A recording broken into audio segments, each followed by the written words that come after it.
क्या एक डायरेक्शन दे दिया, अब प्लस साथ साथ कार्य कर रहा है, यानी कि मैग्नीट्यूड भी हो गया। हाँ, तो direction as well as magnitude, तो उसको हम लोग वेक्टर क्वांटिटी के रूप में जानते हैं। तो मान लेते हैं इसी से रिलेटेड एक पॉइंट यहां ले लिया, एक पॉइंट यहां ले लिया, इस पॉइंट को अगर मिलाए, इस पॉइंट से हम इस पॉइंट को मिलाए, एक कंडीशन। दूसरा सेम कंडीशन में हम चलते हैं, ये ए से बी को मिलाए, यानी कि डायरेक्शन इसका ए से बी तरफ है। ये दो पॉइंट है, यहां से अब हम यहां से इसको मिला रहे हैं, नहीं, यानी कि ये सी मान लेते हैं, ये डी मान लेते हैं।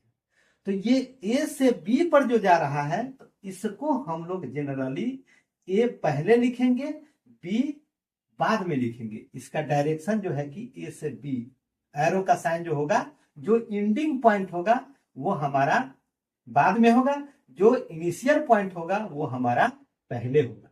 तो इसको हम लोग जनरली कहेंगे ए से बी पर जाने वाली जो लाइन है, इसको अगर वेक्टर फॉर्म में लिखना हो तो ए बी वेक्टर के रूप में जानते हैं। यही हम मिलाए डी से सी पर, यानी कि इसका डायरेक्शन डी से सी हो गया, यानी कि डी हमारा इनिशियल पॉइंट और सी हमारा टर्मिनल पॉइंट। तो इसको अगर लिखना हो तो डी बाद में पहले और सी बाद में, इसका डायरेक्शन ऐसे हो, यानी कि डीसी वेक्टर।